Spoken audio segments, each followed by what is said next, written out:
안녕하십니까. 행복한 아침 이재용입니다. 안녕하세요. 정예인입니다. 네, 오늘 새로운 한 주가 시작된 월요일이고요. 근데 보통 월요일하고는 다르게 길었던 연휴 끝의 월요일이라 어떻게 컨디션 어떠신지 모르겠습니다. 찌뿌둥하고 출근길에 조금만 더 쉴 걸 이러지 않으셨는지 궁금한데 이런 때가 또 있죠. 명절 연휴가 길어지면 그 다음 주 요때쯤이 여러 가지 가족 갈등이 불거지는 그런 때라고 그럽니다. 그래서 네네. 오늘 가족끼리 왜 이래? 가족 갈등 얘기 준비해 놨습니다. 네, 그에 앞서서 오늘 날씨부터 전해드리겠습니다.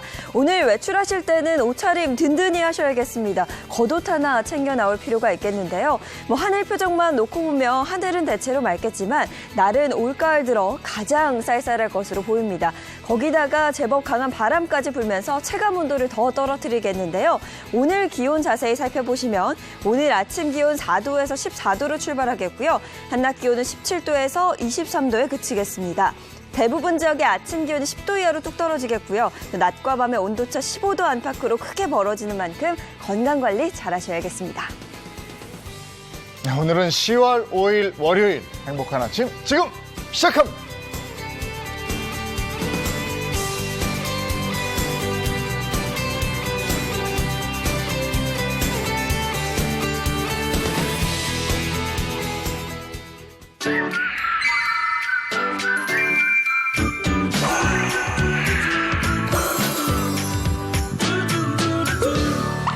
네, 오늘 행복한 아침 열어줄 분들 소개해드리겠습니다. 박수림 씨, 어떻게 네. 오늘 컨디션 괜찮으세요?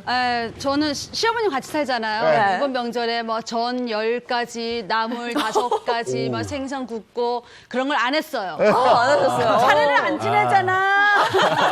그래서 많은 또 친구, 또 며느리들한테 전화해가지고 애쓴다고 위로에 전화 많이 했어요. 예, 역시 쉬었어요. 오늘도 생기가 있어요. 아유, 저 너무 좋죠. 네. 성기혁 기자는 연휴 어떻게 보냈습니까? 저는 누워서 먹고 일어서서 먹고 계속 먹방 찍느라 바빴습니다. 야, 네. 그거 좋네. 아니, 얼굴도 좋아졌어요. 빵빵해졌어요.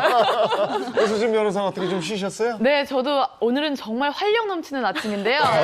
지금까지는 사실 평일엔 일하느라 주말엔 또 아이들 보느라 네. 할머니를 모시지를 못했는데 네. 이번 연휴는 5일 내내 할머니랑 같이 송편도 네. 만들고 목욕도 시켜드리고 너무너무 행복했습니다. 야, 네. 이인철 변호사는 네. 어떠셨어요? 집에만 있으라 제가 또 모범생이지 않았습니까? 집에만 있었는데 마지막 날 너무 답답하더라고요. 그래서 네. 마지막 날 이제 공원 산책 좀 했습니다. 다야? 그게 다야? 네. 모범생이십니다. 네. 자, 사건 사고로 한번 들어가 보겠습니다. 네. 이건 뭡니까? 이혼한 아내를 흉기로 찌른 남성에게 시정이 선고됐다. 이게 뭐요? 이혼한 아내를? 네, 지난 9월 23일 가정폭력 끝에 이혼한 아내가 다른 남성과 동거한다는 사실을 알자 흉기로 찌른 50대 남성 A씨에게 결국 실형이 선고가 됐습니다. A씨는요, 30년 가까이 결혼 생활을 했지만 가정폭력을 버티지 못한 아내의 요구로 이혼을 하게 됐는데요. 아유. 이혼 후에도 아내에게 씻을 수 없는 고통을 남기게 된 겁니다. 네, 30년간의 가정폭력이면 굉장히 긴 시간이잖아요. 네, 맞아요. 그게 힘들어서 이혼을 했는데 이혼하고 나서도 그 굴레에서 벗어나지 못했다는 얘기예요. 네, 그래 A씨는요, 이전에도 진공청소기로 아내를 좀 가격하는 등 아이고. 형사처벌을 받은 전력이 있는 사람이었습니다. 그런데 지난 5월 아내가 새로운 남자를 함께 산다는 말을 듣자 범행을 저질렀고요. 결국 이 살인미수 혐의로 기소까지 됐습니다. 아니, 이혼했으면 다시 만날 일이 없잖아요. 어떻게 범행을 저지른 거예요? 네, A씨는 범행 전날에 전처와 남자친구를 직접 만나서 우리가 교제를 한다 이런 말을 듣고 그럼 잘 살아라라는 말까지 했다고 합니다. 네. 그런데 그 다음 날 전처에게 전화를 해서요. 네. 집으로 오게 했고 이 다른 남성과 동거한다는 사실에 화가 나서 이 전처를 흉기로 찔러서 전치 3주의 상해를 입히게 됐고요. 이 부상을 입은 아내는 A씨를 밀치고 집을 나와서 도망치게 됐다고 합니다. 범행 전날 만나서는 잘 살아라 그러게요. 이렇게 네, 얘기를 네. 했는데 그 다음날 마음이 바뀐 거예요. 그래서 사고를 저질렀는데 전 남편의 입장은 어떤 겁니까? A 씨의 입장은 이 만취 상태에서 전처와 실랑이를 벌이다가 범행을 저지르게 됐고 그리고 살해할 동기는 없었다고 주장을 했습니다. 재판부는요, A 씨의 살해 고의성을 인정하기는 부족하다면서 이 살해 미수 혐의에 대해선 무죄를 선고를 했고요. 다만 이 특수상해가 인정이 돼서 징역 2년형을 선고받았습니다. 아니 흉기를 들고 휘둘렀고 그래서 아내가 찔렸잖아요. 근데 그에 비해서 처벌이 너무 약한 거 아니에요? 너무 가벼워. 그렇죠. 그 재판부는요, A 씨가 흉기를 미리 준비해 둔 것이 아니고 이 범행을 저지르다가 우연히 범행 도구를 발견했기 때문에 그럴 가능성이 좀 있다 이렇게 좀 판단을 했고요. 네. 또한 전처에게 생명의 지장이 없는 이런 상처를 입혔고 그리고 또 도망간 전처를 따라가서 범행을 저지르기보다는 그냥 그 자리에서 계속 막걸리를 마시고 있다는 점도 이 살인이라는 참. 계획을 저지른 사람을처럼 보이지는 않는다 뭐 이렇게 판단을 했다고 합니다. 아니 다른 것도 아니고 사람을 찔러놓고 그 자리에서 막걸리를 마셨다는 거예요? 말이에요, 막걸리예요? 아니 그러면 술 취한 상태에서 그러면 그 짓을 한 거예요? 아니면? 네, 맞습니다. 이제 남편은요, 술에 취한 상태였고요. 그리고 범행 당일 경찰 조사 과정에서 만약에 당신이 귀가를 할 경우에 추후 전처에게 다시 위해를 가할 것이냐라는 질문에는 찾아서 죽일 것이다. 뭐 이런 답변을 하기도 했다고 합니다. 다만 이 재판부는요, 당시 A 씨가 술에 취해서 좀 격앙된 상태에서 진술했을 가능성이 있어서 이것이 이 살해 의사를 뒷받침하는 증거로는 부족하다고 판단을 했고요. 네. 또 재판부는요, A 씨가 술에 좀 취했던 거는 맞지만 일단은 전처에게 여러 차례 연락을 해서 집으로 불린 점 그리고 이 피해자를 정확하게 인식한 상태에서 범행을 저질렀다는 점 등이 이 사람이 좀 심신미약 상태는 아니었다 이렇게 판단을 했습니다. 그러니까 사고를 쳐놓고 많이 하는 얘기가 나는 술 취한 상태였다, 기억이 안 난다. 만취 네네. 상태였다, 그래서 내 행동에 기억을 못한다. 맞아요. 그러면 이걸 이제 심신미약 뭐 이렇게 얘기를 하는데 심신미약이 인정이 되면 감형이 되긴 되는 거잖아요. 과거에는 사실 내가 술을 마셔서 기억이 안 난다. 뭐 이런 식으로 이제 진술하는 경우가 많았는데요. 최근에는 사실 형사재판에서도 심신미약 중에서도 음주로 인한 감경은 많이 인정하지 않는 추세입니다. 형법에는 어떻게 정해져 있냐면요. 약물이나 심신장애 등으로 사물 변별 능력이 없거나 아니면 그게 미약한 경우에 범죄를 저지르더라도 감형을 하거나 아니면 면제를 한다라고 규정이 되어 있습니다. 그런데 이때에도 자기가 이제 누군가를 해코지 하고 싶은데 용기가 없어요. 그래서 일부러 약물을 먹은 거예요. 이런 경우에는 위험을 예견하고 스스로 이제 그 위험을 초래하기 위해서 그런 약물을 이용한 것이기 때문에 이 경우에는 이런 감경이 적용되지 않습니다. 네. 근데 이 사건 같은 경우는 살인 미수가 아니라 특수상해가 네. 적용이 됐잖아요. 어떤 차이가 있는 거예요? 그러니까 상해는 그야말로 다른 사람을 다치게 한 경우에 상해죄가 되고 살인죄는 이제 사망하게 하는 경우에 살인죄가 될 수가 있는데 흉기를 휘두르는 경우에 이게 다 이제 살인죄가 되는 건 아니고요. 예를 들어서 피해 부위가 치명적인 그 상처를 입을 수 있는 예를 들어서 복부라든지 가슴, 머리 이런 경우에 이제 살인죄 고의가 인정이 될 수 있겠죠. 하지만 팔다리라든지 그런 게로 이제 휘두른 경우에는 이제 특수상해죄가 인정이 될 수가 있습니다. 근데 이게 뭐 살해할 의도가 없었다, 계획적이지 않았다, 그냥 네. 충동에 의해서 흉기를 휘둘렀다. 네. 그러면 그게 살인 미수가 안 되는 거예요? 그 이제 이 피고인들이 많이 변명을 하는 게 본인은 이제 순간적으로 이제 화를 못 참아서 했다. 왜냐하면요. 대법원 양형 기준에 보면은 처음부터 의도적으로 계획을 한 경우에는 그거는 이제 계획범죄잖아요. 네. 이거는 이제 무겁게 처벌하도록 돼 있습니다. 하지만 순간적인 우발범죄 같은 경우 형을 감경하도록 돼 있거든요. 그래서 이 사람이 계획범죄냐 우발범죄냐가 중요한 건데 흉기를 처음부터 준비했잖아요. 네. 이 경우는 어떻게 보면 처음부터 계획했다고도 볼 수가 있을 것으로 생각이 됩니다. 이번 지금 우리가 얘기한 이 사건은 이혼한 전처를 이렇게 한 거잖아요. 네.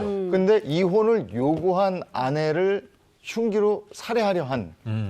예, 이것도 또 징역형 선고를 받은 사례가 있죠. 네, 그렇습니다. 지난 1월에는요, 네. 이혼을 요구하는 아내와 다투다가 흉기로 20여 차례를 휘둘러 네. 좀 전치 6주의 상처를 입힌 남편이 결국에는 살인미수 혐의로 기소가 된 사건이 하나 있었습니다. 아내는요, 지나가던 행인이 흉기를 뺏은 덕분에 목숨을 건졌는데요. 남편은 1심에서는 징역 6년형을 선고받았고 항소를 했지만 지난 9월 24일 결국 항소가 기각이 됐습니다. 헤어지자 그러면 분명한 그 이유가 있을 거 아니에요. 고민하고 판단 내렸을 텐데. 네. 그 헤어져 주면 되지. 왜 그거를 집착하고 흉기 휘두르고. 이해를 못 하겠어요. 그런 일이 종종 있나요? 종종 있어요. 생각보다 많더라고요. 그래서 요즘에는 새로 생긴 단어가 안전 이별이라고 들어보셨어요? 이런 경우가 많아서 말 그대로 좀 안전하게 이별하는 방법에 대해서 많은 분들 고민하시던데요. 맞습니다. 사실 정답이라는 게 있기는 어려운데 우선 좀 중요한 게 본인의 안전이 중요하기 때문에 가급적이면 오픈된 장소에서 네. 이성적으로 차분하게 헤어지는 이유에 대해서 설명을 해야 되고요. 그럼에도 불구하고 계속적으로 집착을 하거나 스토킹을 하거나 이런 피해가 또 있잖아요. 그렇죠. 이럴 때는 접근 금지 신청을 하시는 것이 좋습니다. 법원이나 수사기관에 신청하실 수가 있고요. 6개월인데 이제 최대는 2년까지도 연장이 됩니다. 그 신청하려면 어떤 것들이 있어야 돼요? 증거가 굉장히 중요해요. 생각보다 내가 위협을 느꼈다는 그 말만으로는 이제 인정이 잘 안 되는 경우가 많기 때문에 네. 메시지나 CCTV 또는 통화 기록, 막 하루에도 10번, 20번 이상씩 연락이 온 것들이 있잖아요. 이런 증거들이 필요하고요. 그리고 이제 나중에는 더 중요한 것이 뭐냐면은 내가 정말로 극도로 생명의 위협을 느꼈다. 일상생활이 불가능하다. 이 정도의 어떤 그 위협성이 인정이 돼야만 합니다. 네, 알겠습니다. 가족 관련 사건, 사고 알아봤고요. 이번에는 가족끼리 왜 이래 갈 텐데 요즘 같은 때, 그러니까 그 추석 명절, 설 명절, 가족들이 모이는 맞아요. 이런 명절이 끝나고 그 다음에 이혼 그 신청 건수가 그렇게 늘어난다고요. 그 관련해서 저희 가족끼리 왜 이래 한번 풀어보도록 하겠습니다. 가족끼리 왜 이래입니다.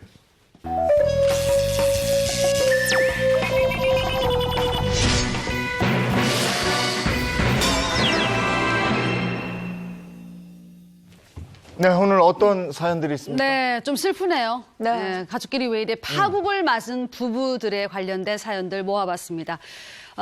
첫 번째 사연은요. 7년 고시 뒷바라지 이걸로 아내가 갚았어요. 이걸로?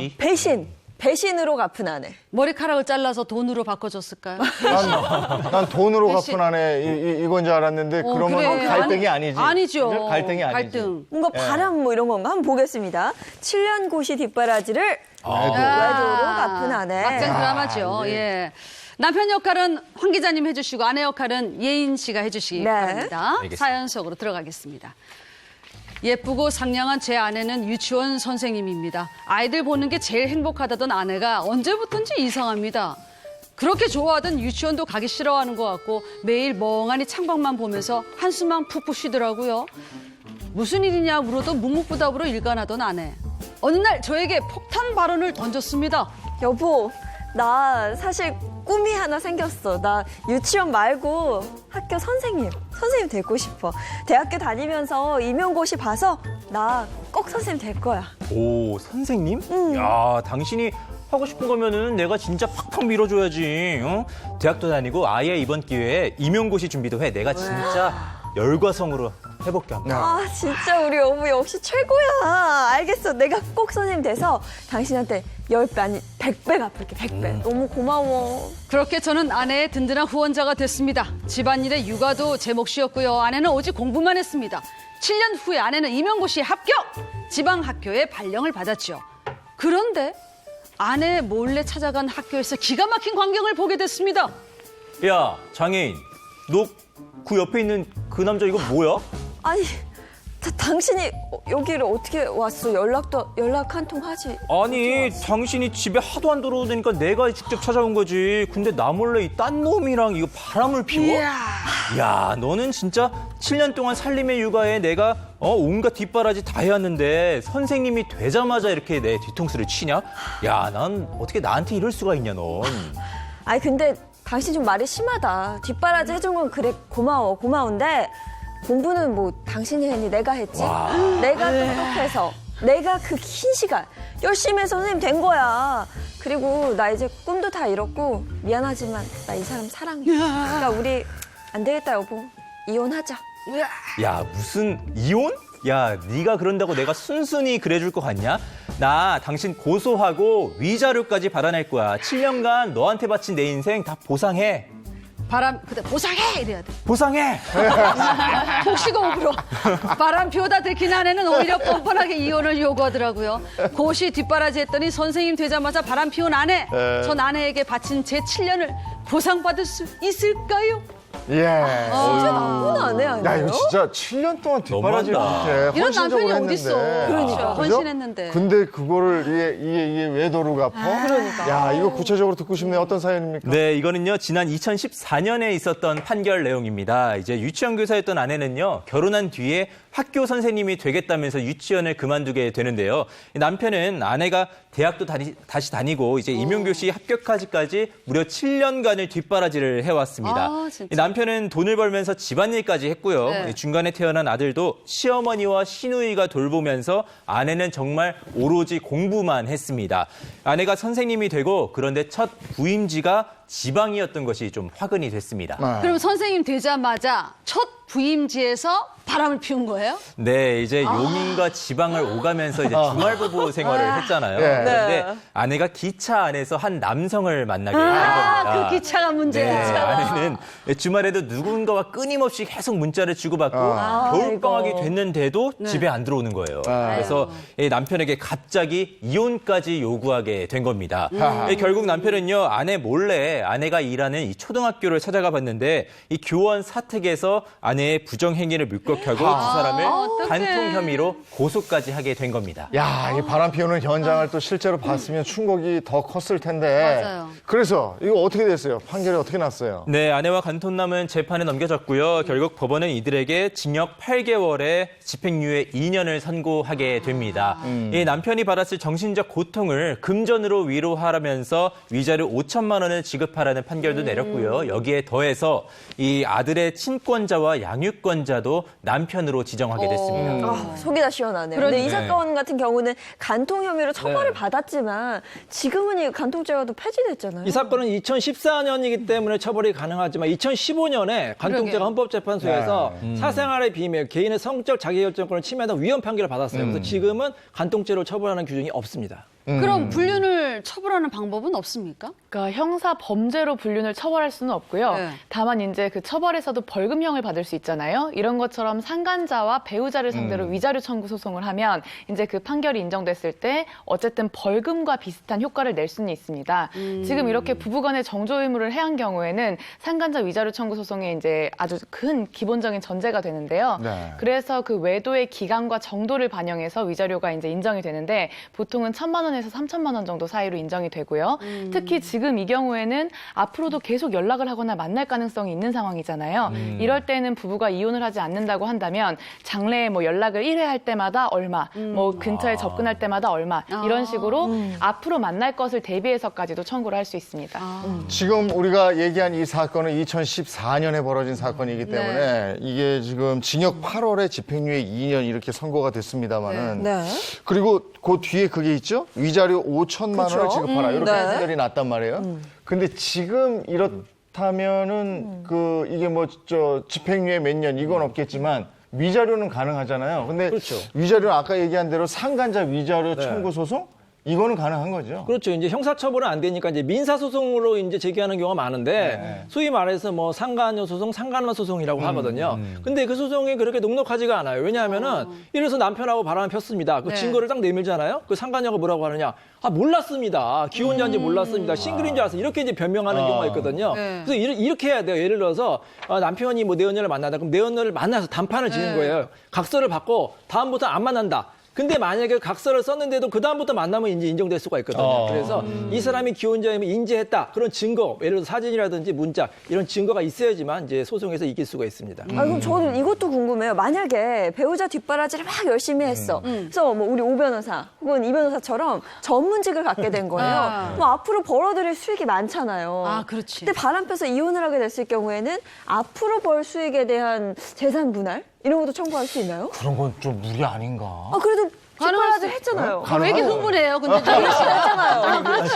그럼 그렇지. 나눠줘야죠. 어때요? 사실 전문직도 전문직 나름이기는 한데 이게 어느 정도 참작은 될 수가 있습니다. 대신에 기여도로는 굉장히 많이 반영이 되죠. 왜냐하면은 어쨌든 일방을 계속적으로 육아를 하면서 또 이제 가정일까지 돌보고 맞아요. 또 일까지 하면서 뒷바라지를 했으니까 기여도에서는 상당한 부분이 인정이 되고요. 네. 거의 50% 이상이 이제 인정된다고 보시면 되고 다만 이제 전문직이 돼서 앞으로 장차 소득이 생긴다. 있습니다. 이 부분에 대해서는 재산 분할의 방법과 어떤 식으로 이제 나눠줘야 될지에 반영이 될 수가 있습니다.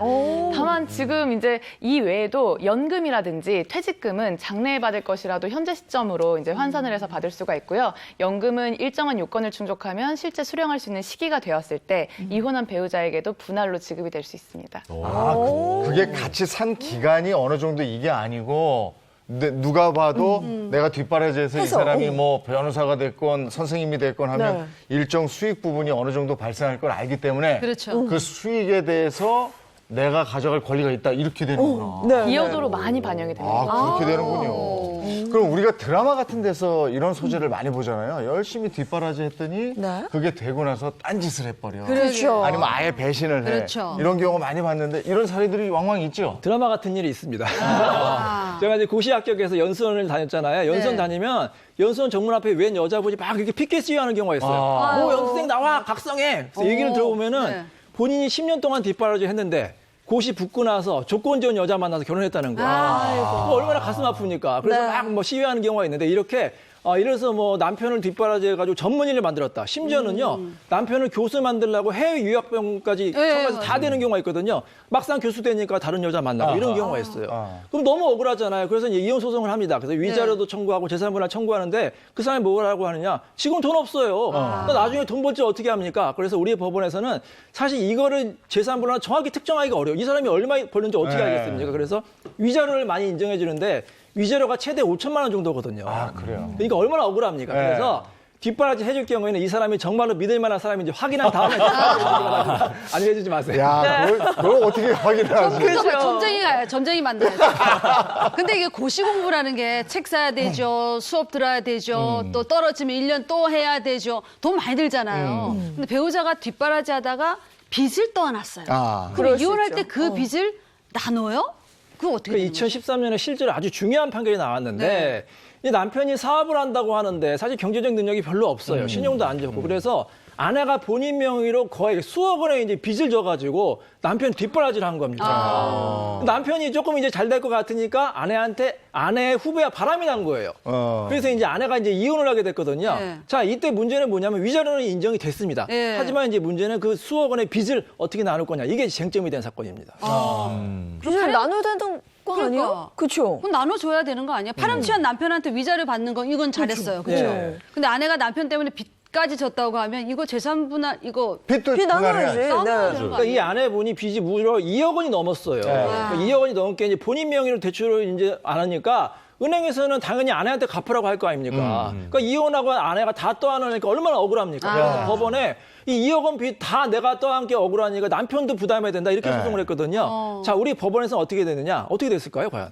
아니, 이 빚을 나눠야지. 떠안을 당연히 어떻게 됐어요? 나눠야죠. 근데 안 된 거 아니에요? 나눠라 안 됐을 것 같아. 불안해. 안 됐을 것 같아. 안 됐죠? 사실 법원에서는 애매한 게 뭐냐면 재산이 있으면 나누면 되는데 이 빚을 어떻게 나누냐 말이에요. 빚을 어떻게. 그러니까 법리적으로 어렵기 때문에 1심과 2심에서는 기각이 됐어요. 재산분할은 그냥 아내가 떠안는다. 예. 대법원에 상고했더니 대법원에서 아내 편을 들어줬습니다.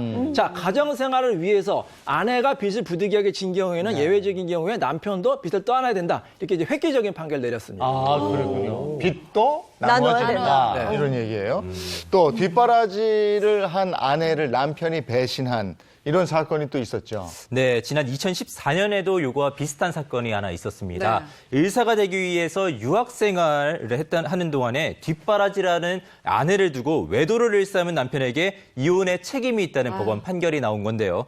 결혼 당시에 치과 기공사로 일하던 남편은요, 결혼 10년째에 자신이 치과 의사 면허를 따야 되겠다 해서 홀로 이 필리핀으로 유학을 떠나게 됩니다. 그런데 이 남편이 유학하는 동안 아내는 이 한국에서 아르바이트도 하고 뭐 부업도 하고 하면서 5자녀의 양육을 혼자 책임을 아이고. 졌던 겁니다. 애썼네. 혼자 5명의 자식을 키우면서 생계를 꾸려나가는 게 쉽지 않거든요. 그렇죠. 그 생활이 언제까지 이어졌어요? 이 5년간의 유학을 마친 남편은요, 그 후에 한국에 들어와서도 고시원에서 2년간 더 공부를 하고 무려 7년 동안 공부를 한 끝에 마침내 치과 의사가 됐습니다. 그런데 이 7년을 견딘 아내의 결혼 생활은 그때부터 불행해지기 시작하는데요. 남편이 밤마다 술에 취해서 들어오고 또 다른 여자와 만나기 일쑤였고요. 수차례 아내를 폭행까지 하기도 했습니다. 그래서 아내가 이혼과 위자료 청구 소송을 제기했고요. 결국 법원은요, 이 남편이 아내에게 재산 분할액 약 9억 원과 위자료 7천만 원을 지급하라 이렇게 판결을 내렸습니다. 네. 아유, 오늘 요 앞부분 사연을 들어보면 정말 사람 마음이 화장실 들어갈 때 마음 다르고 나올 때 마음 다르다고. 맞아요. 진짜 그래요. 네. 근데 오늘 딱 답은 이인철 변호사 얘기한 대로 사람을 잘 봐야 된다. 잘 보고 밀어줘야 제가 된다. 하나 방법을 생각했는데 네. 만약에 예를 들어서 1억 원을 내가 뒷받침해 준다. 네. 각서를 바꿔주는 경우에요. 당신이 만약에 이거를 바꿔도 헤어질 경우 다른 사람 만날 경우에 다시 내놔라. 그러니까 각서를 바꿔야 하는 게 좀 안전할 것 같습니다. 아니면 녹음만이라도. 네, 그렇죠. 네, 확실하게 해야 되겠네. 좋습니다. 자, 두 번째 가족끼리 왜 이래? 파국 맞은 부부들은 이것도 참 마음이 아프네요. 안말기 안말기 시어머니, 시어머니. 이거 빼돌린 아내입니다. 이게 뭐 돈이겠죠. 돈 빼돌린 그치. 돈. 이건 딱 돈이죠. 아우, 돈이겠죠. 뭐. 구체적으로 어떤 돈? 구체적으로 재산입니다. 재산. 네. 재산이 많으셨나 자, 봐요. 시어머니 역할은 제가 하고 며느리 역할은 예인 씨가 하고 네. 남편 역할은 한 기자님이네. 어머, 젊은 남편으로 바뀌었어요. 자, 사연소로 가겠습니다. 성격이 상극이었던 저희는 신혼 초부터 대화가 없는 불통 부부였습니다. 심지어 같은 집안에서도 저희의 대화는 모두 문자나 전화로 하기 일쑤였죠. 아내와 사이는 점점 멀어지고 여기에 어머니까지 안말기 판정을 받으면서 저는 매일이 지옥이었습니다. 그러던 어느 날 기가 막힌 일이 벌어졌습니다. 어머니 지금 큰일 났어. 진짜 큰일. 큰일, 무슨 큰일? 어머 진짜 큰일 났어요. 지금 어머니가 가지고 계신 강남 그 아파트 있잖아요. 그래. 그거 나중에 그 애한테 증여하면 세금 폭탄. 세금 폭탄 맞는데 지금 큰일 났어. 그래서 제가 시키는 대로 하셔야 돼요. 어머니 그래요, 잘 그래요. 들으세요. 응? 강남 아파트를 당장 지금 당장 제 동생 명의로 돌려야 그래야 어머니 재산 지킬 수 있어요. 어머니 아셨죠? 그럼 당장 명의 이전해야지. 아유, 그럼요. 아가 나 이렇게 아픈데 아이고 이렇게 살뜰하게 챙겨주는 사람은 너밖에 없구나. 아유, 어머니. 아유 고맙다. 땡큐 소머치.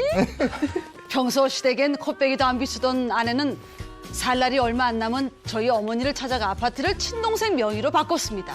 그리고 어머니는 한 달 뒤에 세상을 떠나셨죠.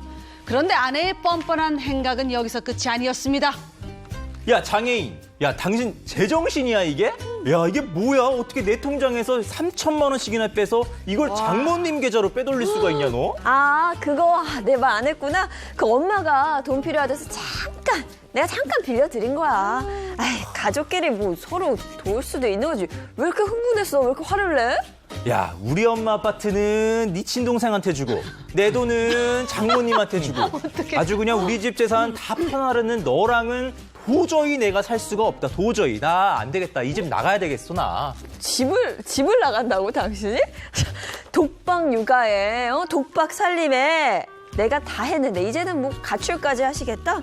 그래, 뭐 집 나간다고 내가 무서울 줄 알아? 마음대로 해. 나가, 당장 지금. 그렇게 나가. 저는 집을 나와버렸고 얼마 뒤 아내는 제가 가정을 버리고 가출했다며 이혼 소송을 냈습니다. 친정에 돈 빼돌리는 아내가 싫어 집을 나와버린 저는 이혼 책임이 있을까요? 너무 많이 아니, 재산을 빼돌렸는데요? 아니, 빼돌린다고 남편 왜 거들났어. 본인이 나가, 왜? 그렇죠. 어? 나가! 이래야지 왜 본인이 나가.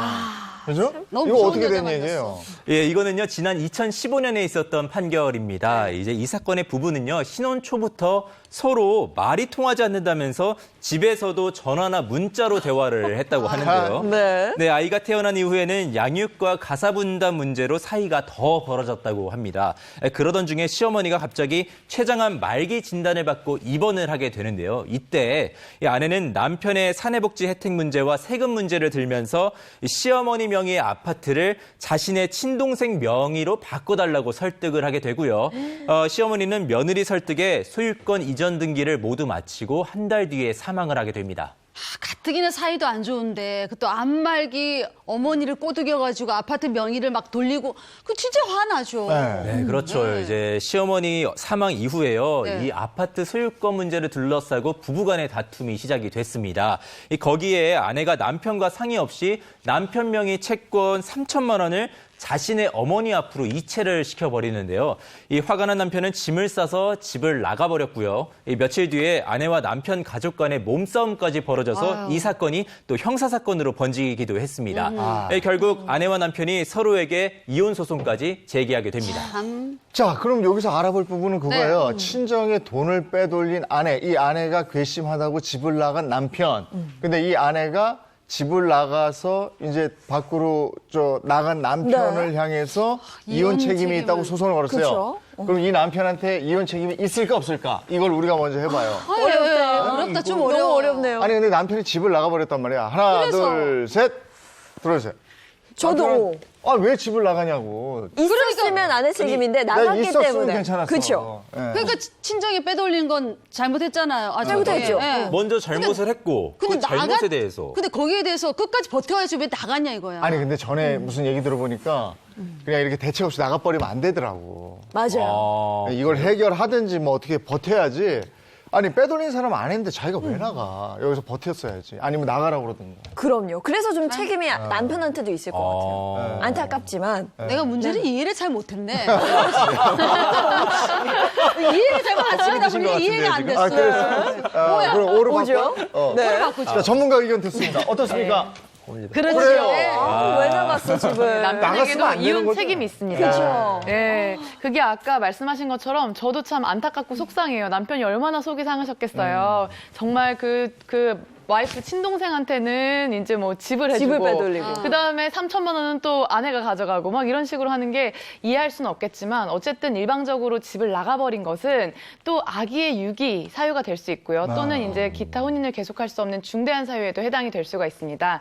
특히 제가 가끔 이혼 소송하다 보면요. 아예 나가서 연락이 두절돼 버렸어요. 그리고서 몇 년 동안이나 흘러서 뭐 어떤 사람 말로는 어디 외국에 가 있다 이런 얘기까지도 들리고 이렇게 생사가 불명한 경우에는 남편한테 소장이 송달되지 않더라도 공시송달 방식에 의해서 이혼을 할 수가 있고 그리고 생사가 불명한 경우 이 경우도 이혼 사유가 됩니다. 그러니까 배우자가 일방적으로 가출한 경우에 이혼 사유가 된다는 거예요? 맞습니다. 그러니까 배우자가 일방적으로 가출했을 때는 부부간의 제일 중요한 의무가 정조, 협조, 부양 의무입니다. 어쨌든 부부가 같이 아이들도 돌보고 그쵸. 가정 살림도 이어나가고 해야 되잖아요. 근데 일방적으로 가출을 해버리고 나면 사실 홀로 남은 배우자가 그 집을 다 책임을 져야 되는 상황이 되는 거예요. 그렇다 보니 어떤 대화의 여지도 없이 서로 어느 정도 우리가 계속 부딪히면 싸우게 되니까 일시적으로 떨어져 있자 이런 얘기도 없이 일방적으로 확 나가버리면 그 자체만으로도 일단 이혼 사유로 주장이 될 수 있습니다. 그래서 이 사건 판결은 어떻게 됐어요? 뭐 일단 남편은요, 아내가 시어머니 아파트를 아내 동생 명의로 바꾼 것에 대해서 소유권 이전 등기 무효 소송을 제기했는데 요거는 남편이 승소를 했습니다.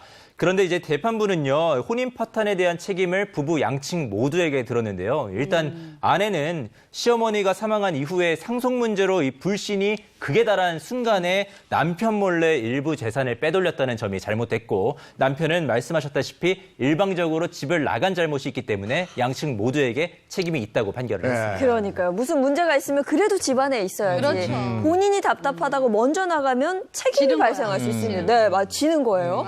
그러면 이런 경우는 어떨까요? 일방적으로 집을 나갔어요. 근데 집에 있는 돈을 싹 다 들고 나가는 거예요. 그렇죠. 이런 경우 그거 있을 것 나왔구나. 같은데. 뭐 더. 네. 실제로 2013년에 이런 사건이 있었어요. 어떤 그 대기업 회장님이 계셨습니다. 대기업 회장님이 있었는데 이제 경영권을 큰 사람한테 물려줄 것이냐, 차남한테 물려줄 것이냐. 근데 이 아내는 좀 장남을 생각했던 것 같아요.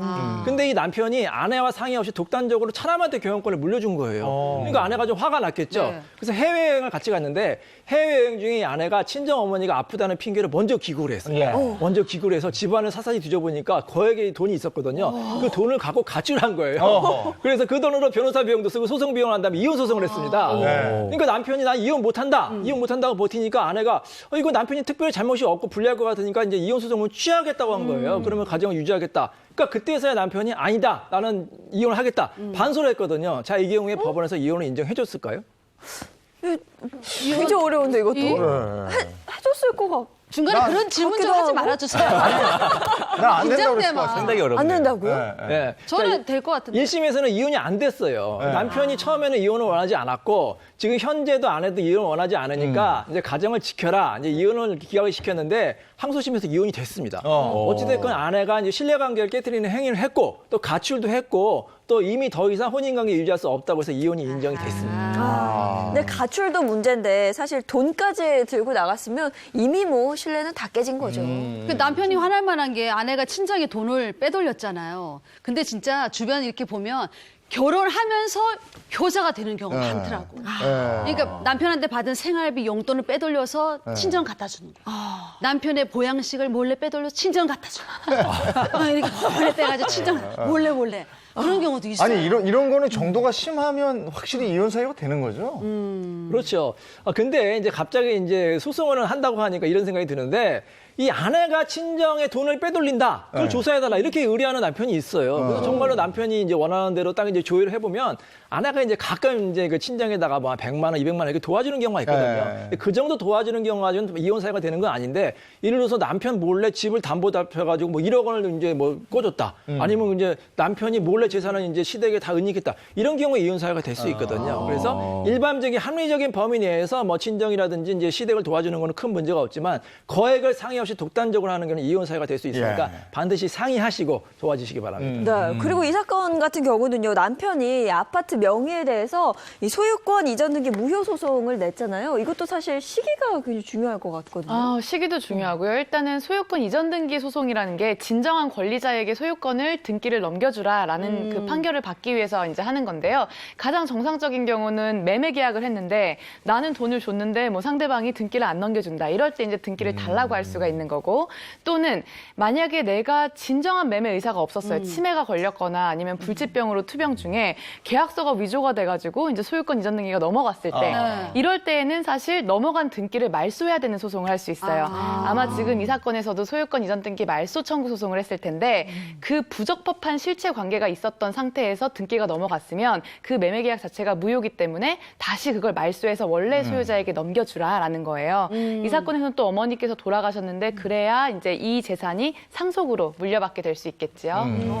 근데 만약에 그 치매를 앓던 부모님이 부동산을 증여를 했어요. 그러면 다른 자식이 소유권 이전 등기 뭐 말소 소송 해가지고 무효할 수 있어요? 네, 물론입니다. 왜냐하면 치매 걸린 상태에서는 내가 지금 이 자식한테 물려주고 싶은 건지 그렇죠. 아니면은 우리 며느리의 친동생한테 가는 건지 정확하게 사태 파악이 안 돼요. 아까도 며느리가 어머니 이거 세금에서 굉장히 유리해요 막 이러면서 어머니를 부추겼잖아요. 그렇기 때문에 이건 진정한 의사에 의해서 내가 등기를 넘겼다고 볼 수가 없습니다. 그렇기 때문에 소송을 제기하면 매매는 무효가 되고 그 이전 등기 자체도 무효가 되기 때문에 다시 등기가 돌아오게 됩니다. 근데 한번 이렇게 이전된 등기를 이 등기 이전이 무효다 이런 판결 받아내는 건 어려운 거죠. 그러니까 이론과 실제가 다른 경우인데요. 한번 등기가 되면은 이 등기라는 건 국가에서 인정한 효력 아닙니까? 그걸로 무효하는 거 굉장히 어려워요. 그래서 오수진 변호사 잘 설명해 주셨지만 이거를 실제로 법원에 주장을 하면 상대방이 뭐라고 하느냐? 아니 특별한 문제가 없었습니다. 왜냐하면은 이 치매 같은 경우에도 중증인 경우면 무효가 되거든요. 그래서 어머님이 정신이 잠깐 돌아왔을 때 인지 능력이 있는 상태에서 했습니다. 이렇게 주장할 수가 있거든요. 그래서 치매를 무효로 입증하는 뭐 진단서라든지 의사의 소견서 같은 게 필요하고요. 또 이런 경우가 있어요.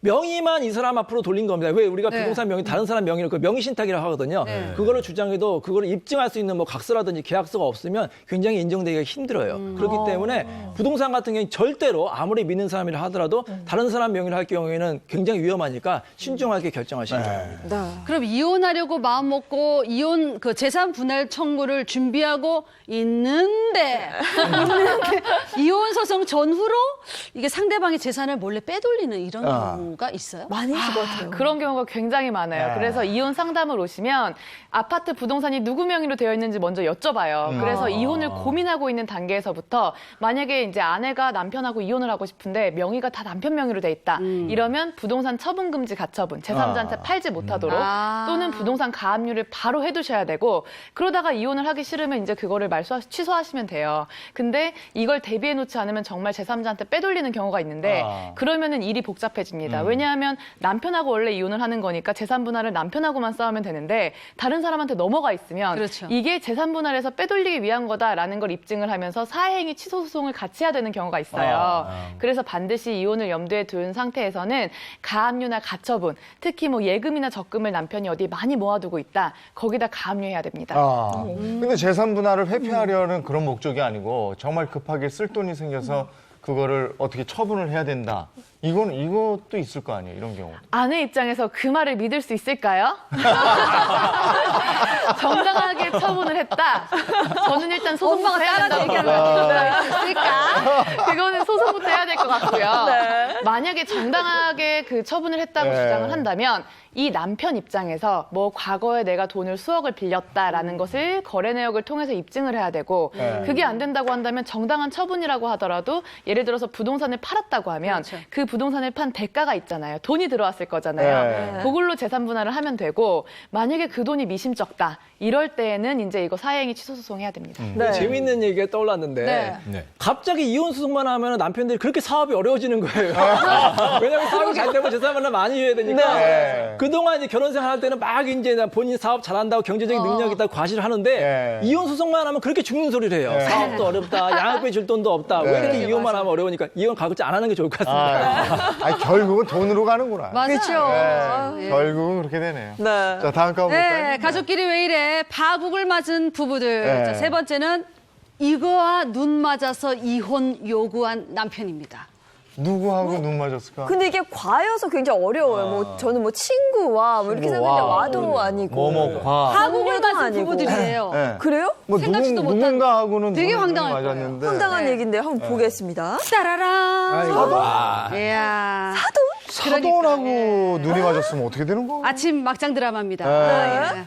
자, 사연 소로 들어가기 전에 아내 역할은 제가 하고 남편 역할은 재웅님이 하고 딸 역할은 예인 씨가 합니다. 사연 속으로 들어갑니다. 저는 꽃다운 나이에 남편과 결혼해 5남매를 낳았습니다.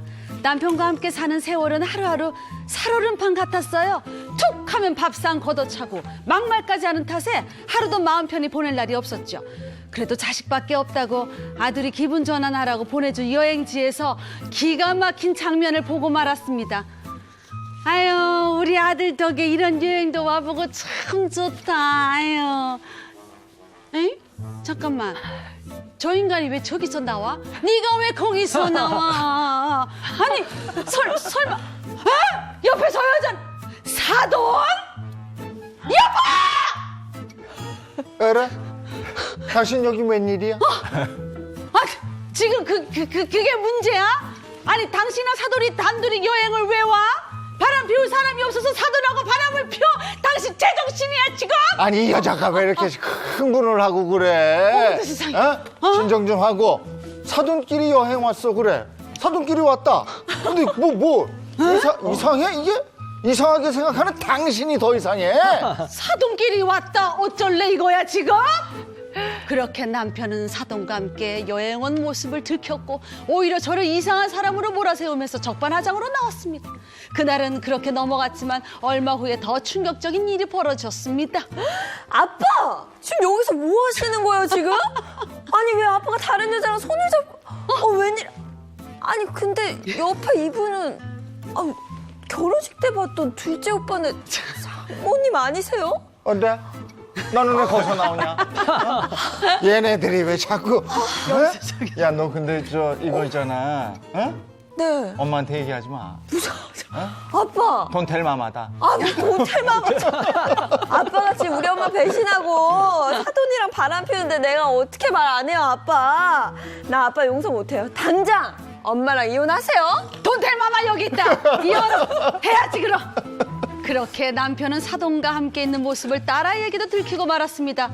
남편은 오히려 뻔뻔하게 저에게 이혼을 요구했습니다. 사돈과 바람 피우고 이혼하자는 남편. 전 이제 어떻게 해야 할까요?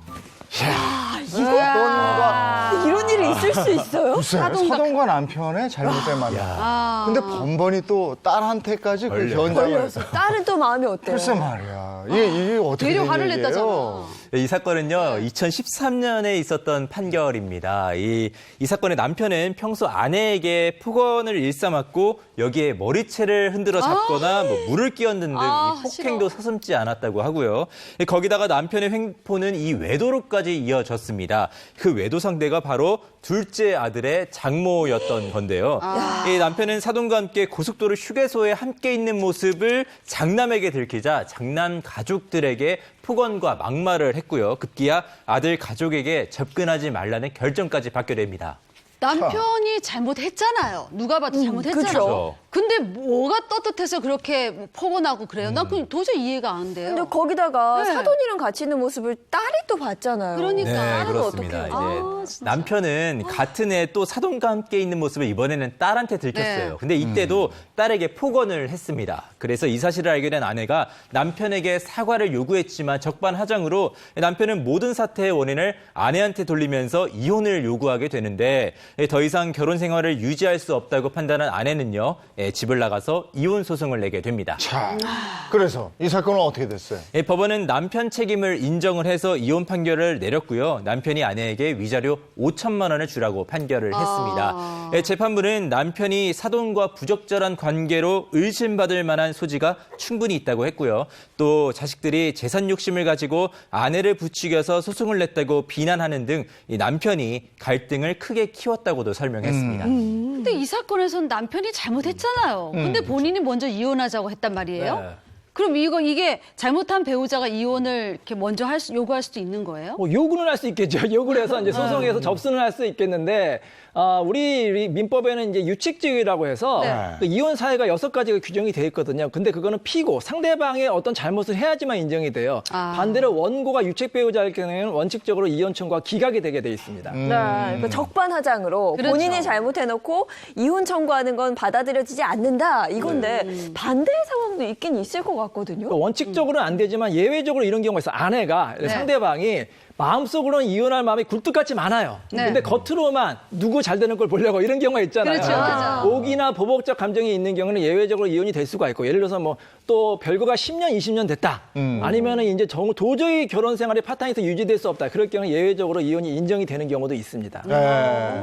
근데 이 사건에서 남편이 아내와 자식들한테 폭언을 계속했던 모양이더라고요. 그래서 그 큰아들 가족한테는 접근 금지 신청하고 막 이랬는데 폭행 부분은 없고 지금 폭언이 심했던 것 같아요. 맞아. 폭언만으로도 이렇게 할 수 있는가? 예, 예외적으로 인정이 되는 경우들이 있습니다. 가정폭력은 신체적, 정신적, 그리고 재산상의 모든 피해를 통틀어서 이제 가족 구성원이 그러한 피해를 계속적으로 줌으로써 일상생활 유지가 되게 힘들고 정신적으로도 굉장히 고통스럽다. 이런 상황이 지속이 되면 이제 인정이 될 수가 있는데요.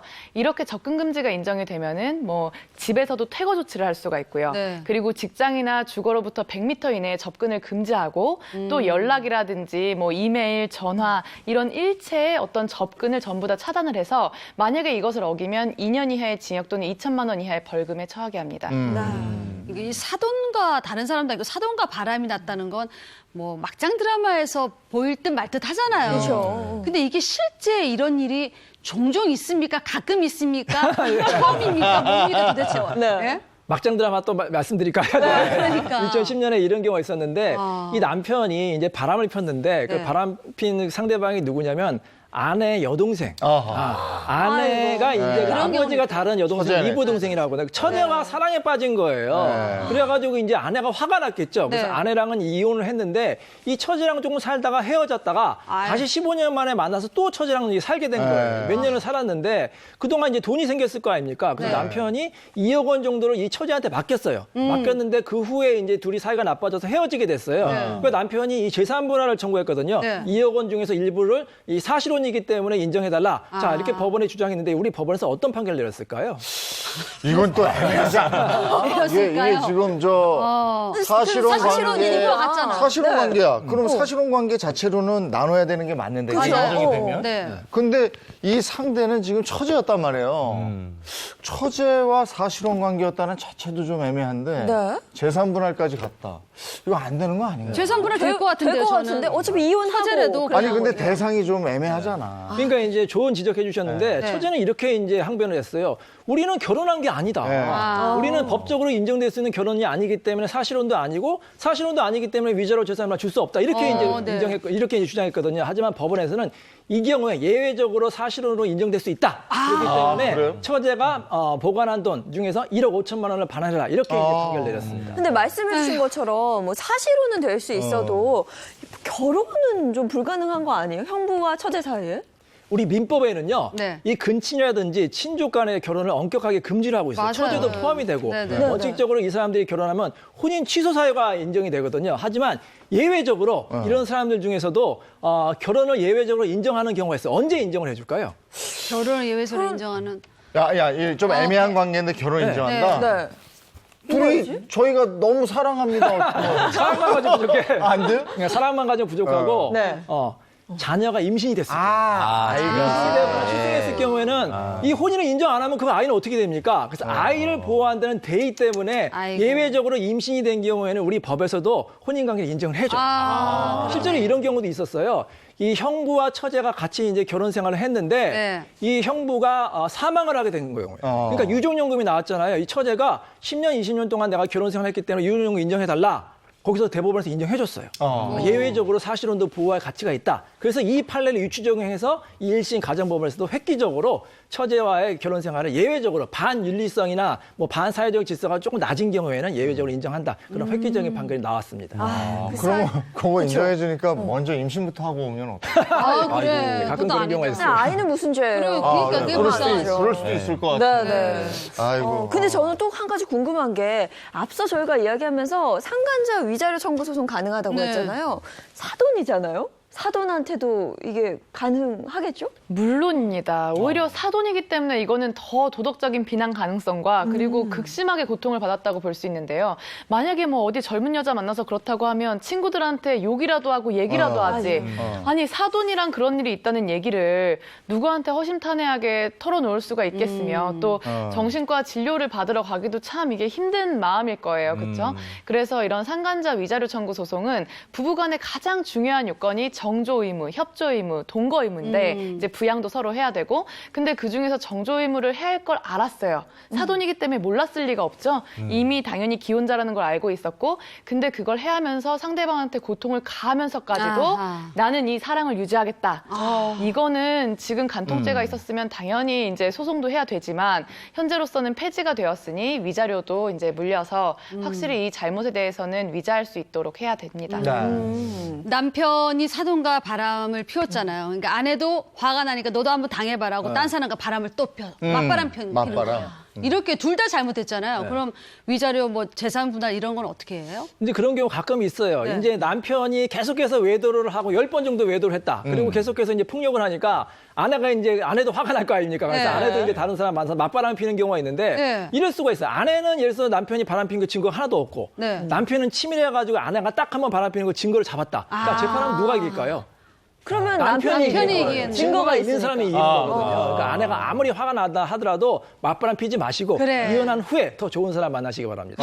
증거를 모아야지 왜 맞바람을 펴요? 근데 이게 맞바람이 가장 위험한 방법이에요. 이거는 그쵸. 그냥 둘 다 막가자는 얘기니까. 그러니까. 근데 폭행도 마찬가지라면서. 그러니까 내가 이렇게 가족끼리 막 모여서 이견이 있을 때 네. 감정이 욱해져가지고 먼저 한 대 쳤어. 안 돼. 근데 이쪽에서 또 쳤어. 그러면 안 돼, 안 쌍방. 그러면 쌍방 폭행이 되니까 맞아. 문제가 그쵸. 더 복잡해지잖아요. 맞아요. 이럴 때는 어떻게 해요? 근데 맞고 가만히 있을 수도 없고. 그러니까 수사기관에서는 항상 이제 두 분이 같이 조사를 받게 되면 네. 먼저 때렸어요 하면서 이제 그걸 굉장히 중요하게 얘기를 하세요. 네. 근데 사실 먼저 때렸다는 것이 큰 항변이 되지 않아요. 아하. 먼저 때렸어도 내가 반격을 해서 공격을 했으면 쌍방 폭행이 되는 것이고요. 그렇죠. 네. 그럴 때 내가 방어적인 행동을 취하면서 이제 막는 제스처 있죠. 네. 아니면 그 공간을 벗어난다거나 이게 가장 좋은 방법입니다.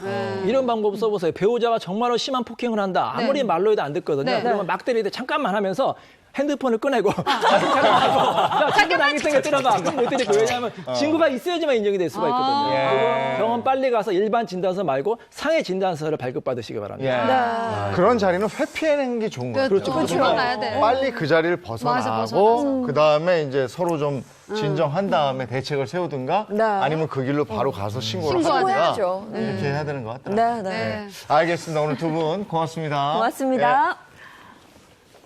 자, 이번에 자동차 관련 얘기 나누겠습니다. 네, 어떤 내용인지 관련 영상 보고 오시죠.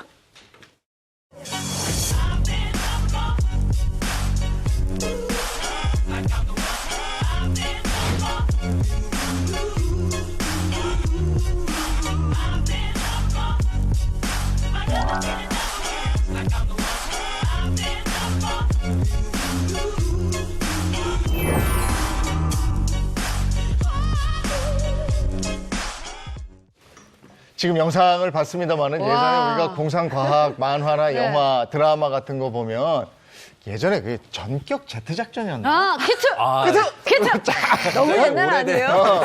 저는 잘 모르는데요. 우리 옛날 사람이에요. 아, 그러면 그거 백투더퓨처. 그건 알죠. 네. 거기에 보면은 정말 네. 이렇게 떠다니고 맞아요. 그런 거 보면서 정말 과학적인 상상을 하고 이랬던 기억들이 있단 말이에요. 저도 상상하면서 그림 막 그리잖아요. 아. 그때 저는 그 자기 부상 열차를 꼭 그렸던 것 같아요. 살짝 떠서 살짝 떠서. 허공을 달리는 기차. 그 자기 부상 열차는 지금 나왔잖아요. 이미 실현되고 있는 거 있잖아요. 아니에요? 그러니까 네. 맞아요. 놀라운 거죠. 이게 오히려 상상했던 것보다 더 발전하는 것 같아요. 네, 이게 맞아. 휴대전화로 카메라 찍죠, 인터넷 다 하죠. 그 심지어 요즘은 시계로 전화 통화하고, 맞아, 맞아. 사진 문자 보내고. 메시지 보내고 이런 거 있더라고요. 근데 백투더퓨처에서는 네. 휴대전화는 예상을 못했어요. 못했어. 그때도 공중전화가 나오고 없었어. 맞네요. 뭐 킥보드가 떠 있는 네. 정도? 네. 근데 이 휴대폰이 세상을 바꾸는 이런 건 백투더퓨처에 없었어요. 맞아요. 이 영화에 나오는 것처럼 정말 끊임없이 모르죠, 백투피처. 아, 알죠. 그건 알지. 키트를 몰라서 그렇지. 모릅니다. 아, 예. 근데 이렇게 기술이 발전하면서 네. 말씀하셨다시피 과거에 상상만 하던 게 이제 현실로 계속 네. 등장을 하고 맞아요. 있잖아요. 네. 그래서 기술의 발전에 따라서 이동수단까지도 계속 변하고 있는데 그래서 오늘은 이 미래의 이동수단의 모습이 도대체 어떤 모습인지 한번 살펴보고 싶습니다. 네. 네. 상상이 현실이 되다. 미래 이동 수단 모습은 궁금해. 글쎄 여러분 어떨 것 같습니까? 이거 땅이 아닌 하늘길로 하늘. 달려라. 영화에 보면 이런 거 많이 나오죠. 그러니까 그쵸? 하늘길 아직도 보통 상상만 하는데. 하늘길 알아보겠습니다. 뭐 기자 캐스터 얘기하고 이러면 비행기. 교통 캐스터 맞아. 얘기하면 비행기 아니면 헬리콥터 이런 것만 생각하잖아요. 맞아요. 근데 다른 이동 수단이 또 있다는 거 아니에요? 네, 그렇죠? 맞습니다. 이제 바로 도심 내에서 이동이 가능한 네. 이 도심 항공 이동 수단이라고 요즘은 말하고 있는데요. 네. 요거는요, 헬리콥터처럼 이착륙이 가능하고 그리고 수직 이착륙 가능하기 때문에 이거 좋아. 활주로 없이도 이렇게 날아다닐 수가 멋있어. 있습니다.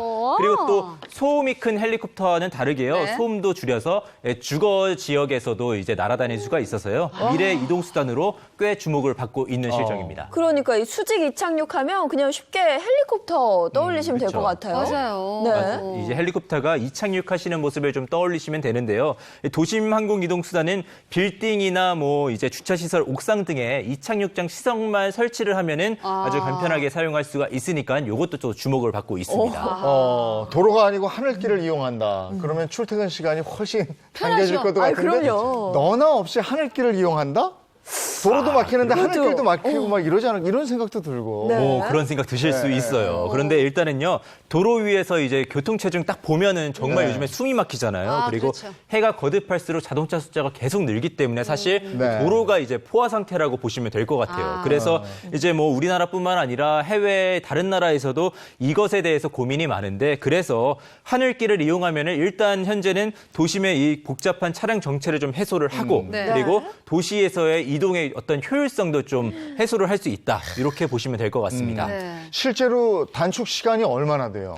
뭐 40km를 20분 만에 이동할 수 있다라고 이제 분석이 나오고 있는데요. 이 거리가 여의도에서 인천공항까지의 거리가 이 40km 정도라고 합니다. 네. 이 거리가 평소에는 뭐 40분에서 막히면 뭐 70분 정도 걸린다고 엄청 하는데 걸려요. 네. 이게 20분 만에 갈 수 있다면 굉장히 네, 시간을 그렇죠. 단축할 수가 있던 거겠죠. 네. 예. 출퇴근길 막힐 걱정 이제 안 해도 되겠네요. 그렇죠. 또 다른 장점 없어요? 이제 교통체증을 줄이는 것 말고도요, 일단은 환경에 굉장히 큰 도움이 됩니다. 왜냐면요, 이 수단 자체가 전기로 움직이기 때문에 우리가 전기차 생각하잖아요. 소음은 적으면서 이제 배출가스가 없어서 환경에 도움이 돼서 이 친환경 이 도시명 항공교통수단으로도 각광을 받고 있습니다. 네, 하늘길을 달린다. 땅이 아닌 하늘길로 달려라. 네. 두 번째 보시면 네. 이동하는 사무실, 움직이는 휴식처입니다. 근데 이게 이럴 수가 있어요? 사무실이 움직이고 휴식처가 움직일 수가 있나요? 자율주행 차량이 되면 이제 이렇게 되겠지. 그 안에서 그 안에서 내가 다른 걸 할 수 있는 거죠. 그렇죠. 예, 말씀하셨다시피 이 탑승객이 목적지로 이동하는 그 동안에 이동하는 시간에 본인에게 필요한 맞춤형 서비스를 자유롭게 누릴 수가 있는 겁니다. 그러니까 단순한 이동수단을 넘어서 이 이동수단 자체가 어떤 생활형 공간으로 변모하고 있는 실정입니다. 저는 크루즈 여행을 제대로 못했거든요. 네. 그러니까 배 위에서 뭐 이렇게 공연도 보고 운동도 하고 다양한 여가 생활을 즐길 수 있잖아요. 근데 이제 도로 위에서 그게 가능하다는 거잖아요. 그렇죠. 이제 도로 위에서 이동수단 안에 있으면은 여기가 뭐 공연장도 되고 그렇죠. 뭐 미술품을 걸어놓으면은 뭐 전시장이 될 수도 있고 영화도 보고 여기서 마사지도 받을 수 있고 야. 뭐 다양하게 이게 바뀔 수가 있다는 겁니다. 내가 원하는 서비스가 있는 이동수단을 골라서 타고 즐기면 된다 이거네요. 네, 네. 그리고 또 운전하는 사람이 말씀하셨다시피 굳이 없어도 자율주행 기술이 구현이 되면은 운전을 안 해도 되잖아요. 그러니까 운전하는 이 시간 동안에 뭐 책을 본다던가 뭐 업무를 그쵸. 본다던가 뭐 이럴 네. 수가 있게 되는 겁니다. 그래서 지금 저 사업하는 사람들 얘기 들어보면 이제 네. 미래 자율주행 차량 그 안 공간을 네. 활용하는 그렇죠. 서울에서 부산까지 갈 때 한 4시간 걸린다고 따지면 네. 4시간 동안 요 안에서 뭘 어떻게 해서 얘한테 돈을 쓰게 할까? 요걸 이제 연구하는 거예요. 네. 이것도 그렇게 네. 연결이 되는. 네. 세 번째 보시면 스스로 고장을 진단한다라는 네. 건데 스스로? 바로 자동차가 스스로 고장을 진단한다는 네. 겁니다. 어떻게요? 인공지능 같은 거예요? 네, 그러니까 미래에는 운전자 없이도 이제 자율주행 기술로 달릴 수가 있잖아요. 그러다 보니까는 이 자율주행에 인공지능이 들어가게 되는 겁니다. 자동차가 스스로 내가 좀 문제가 있다 싶으면은 바로 사람을 내려주고 정비소로 가서 의뢰를 하고 또 의뢰를 하는 최고다. 것에 그치지 않고 결제까지 스스로 하면서 이런 시스템이 요즘 좀 개발이 되고 있는 실정입니다. 네. 운전도 그냥 알아서 하는 거고, 그 고장도 알아서 진단하는 거고, 운전 못하는 저한테 딱이 빨리 좀 만들어 주십시오. 예, 빨리 만들어 주십시오. 예, 실제로 네. 이 브레이크 고장 진단 기술은 개발이 되고 있습니다. 그래서 이 차량 중 가장 중요한 부분이 사실 이 브레이크 부분이잖아요. 네. 이 부분이 가장 중요한데 실시간으로 이 차량 데이터뿐만 아니라 다양한 브레이크 고장 상황에서 발생하는 신호를 추가적으로 분석을 하고요. 그래서 브레이크에 어떤 부분이 고장이 났다, 뭐 어떤 문제가 있다, 그리고 앞으로 이 브레이크 얼마나 쓸 수 있다까지 예측을 할 수가 있게 되는 겁니다. 사실 저 같은 경우는 자동차에 뭐 문제가 생겨도 사실 잘 몰라요. 아시잖아요. 그렇죠. 네. 네. 잘 몰라서 더 안전하게 다닐 수 있을 것 맞아, 같아요. 맞아. 많이 모르더라고. 근데 자율주행 차량이 되면 저는 차가 커질 것 같아요. 왜냐하면 그 안에서 해야 되는 일들이 많기 때문에 서울에서 그러네. 부산까지 갈 때 그 안에서 운동할 거야. 러닝머신도 탈수 러닝머신 있고. 막 뛰고 괜찮겠네. 그다음에 앉아서 휴식하고 그다음에 쇼핑하고 영화도 보고. 영화도 보고. 그러니까 차가 커질 것 같아요. 왜 바퀴 빼고 뛰시죠?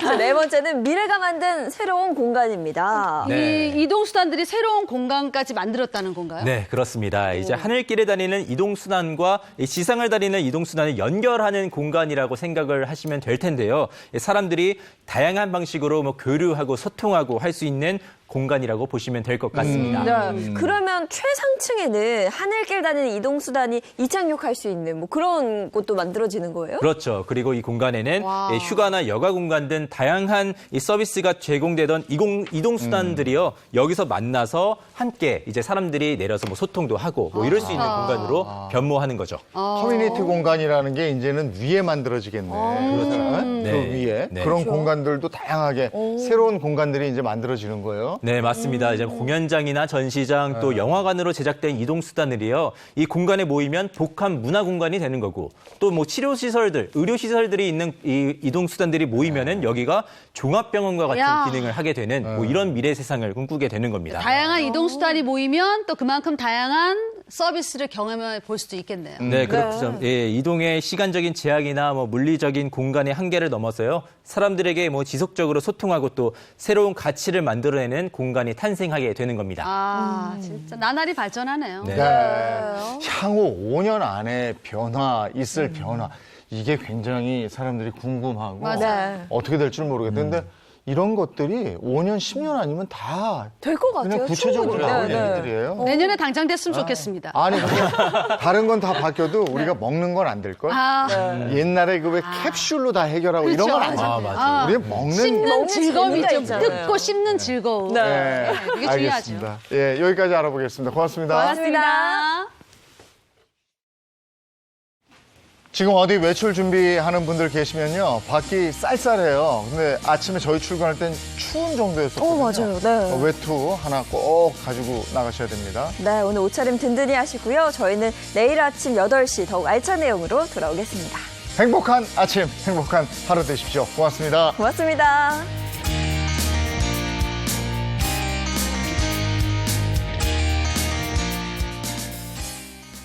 채널 A